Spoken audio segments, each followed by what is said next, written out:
I did my Leaving Cert in 2019, so I thought I'd put together a video on how I would approach this year's unique Leaving Cert with the knowledge of having done it already.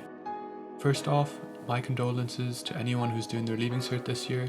I wouldn't wish the Leaving Cert on anyone, especially not in times like these. I can imagine stress levels are going to be through the roof with the current situation. As of the 27th of April, the day this video is filmed, it looks like the Leaving Cert will start on the 29th of July. This obviously isn't ideal as many things are still up in the air, so the only thing you have in control is how well you're prepared. So I hope this video will at least help you guys a tiny bit in that aspect.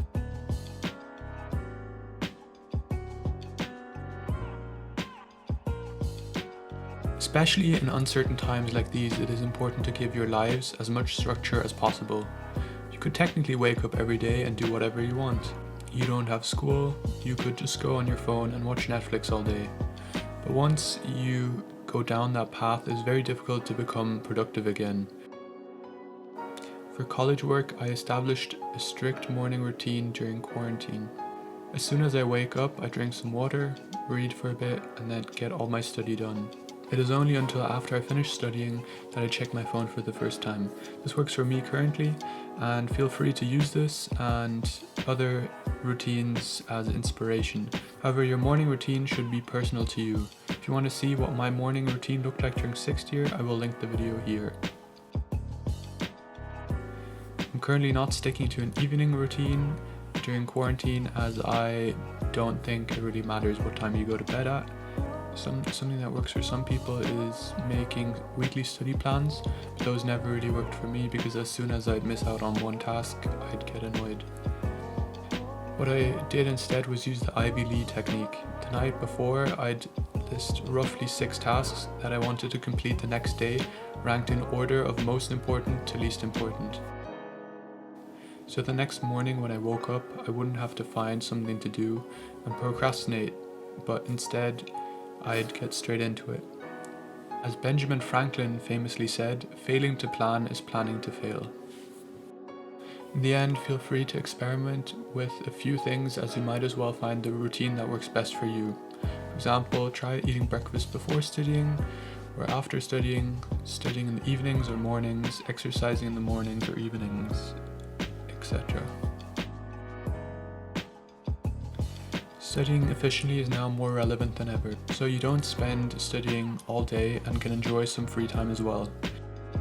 I have made several videos on scientific learning that I will link below.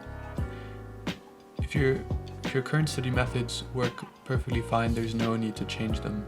However, if you're not satisfied with your studying routine yet, you might as well try and optimize it. You have a lot more freedom currently, so maybe change things up a bit and see if they work better for you. Study smarter, not harder. Motivation was always a big topic for me. We all know how to work in theory and what needs to be done, but we aren't productivity machines in the end. We work when we're motivated and otherwise we don't. Ideally, you're motivated by your dream course or setting yourself up well for the future, but this isn't always enough.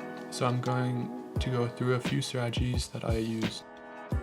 As I've mentioned several times now, I used to study in the morning and still do. My willpower at this time is always at maximum capacity as I've just waken up and I can easily force myself to study.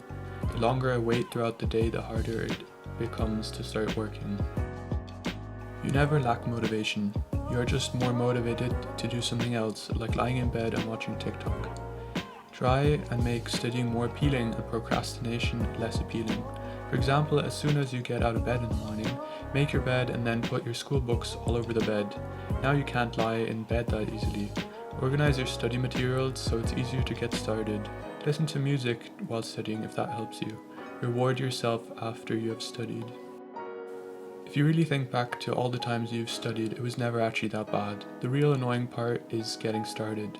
So study subject X for 5 minutes. 5 minutes isn't a long time and you should be able to motivate yourself to commit to that. When 5 minutes are over, you're more likely to keep going because you've gotten into some sort of a flow. Count down from 5. When you're sitting around and you know you should be studying, count down from 5. Give yourself 5 seconds to get up and initiate the process of studying. This will create a sense of urgency and hopefully will give you the extra boost you need. Sometimes I'd write out a to-do list that was achievable lengthwise, and then I'd sign my name under it. Sort of made it like a contract for me. I have never not completed a to-do list that I have signed. Use media. Put on that song that always hypes you up, or a scene from your favorite movie.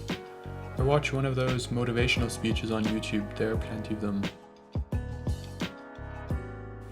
Sleep is an important part of memory consolidation, therefore sleeping well will help you remember things better. Also, after a night of good sleep you'll be able to be more productive and concentrate better, so I recommend going to bed at a reasonable time as soon as you're starting to get sleepy.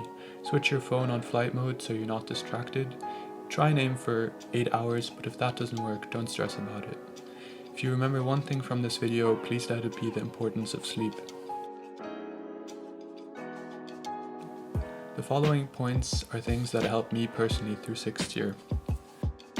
I kept a balanced life. I took breaks, I talked to friends, I watched movies, I did things that I enjoyed, but I also studied.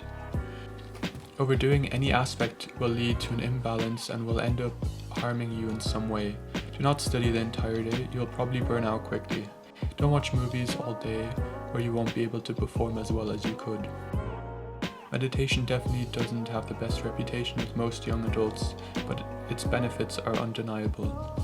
Sometimes after studying for a while my thoughts were racing and I couldn't concentrate anymore. Taking a 15-minute break to meditate always refreshed my mind and allowed me to work on. There are many benefits associated with meditation, such as stress and anxiety relief, which are great in these stressful times. There are many guided meditations on YouTube if you're looking to begin. Several paid apps are also available. If you think meditation isn't for you, maybe try yoga, go for a walk, or listen to relaxing music. Those will hopefully also allow you to relax. Continue doing sports or start exercising. Sports positively affects your memory and helps you de-stress. You can start slowly, for example, doing a few push-ups a day, go for a 5-minute jog, or do skipping ropes. YouTube is full with follow-along videos for at-home workouts. Some channels that I'd recommend for that are Athlean X, Natasha Ocean, and Yoga with Adren. Take care of your body and improve your diet. You don't have to make any crazy changes. However, some small things like cutting out snacking, limiting your consumption of sweets, and eating a bit more vegetables a day will go a long way. Focus on yourself. It doesn't matter how long you study as long as you're happy with your knowledge of the topic. You might have friends that study a topic for twice as long as you, but what does it matter if it takes them longer? Don't study more because others did. Work smarter, not harder. I hope my tips were useful to you guys in some way, and I wish you guys the best of luck with studying.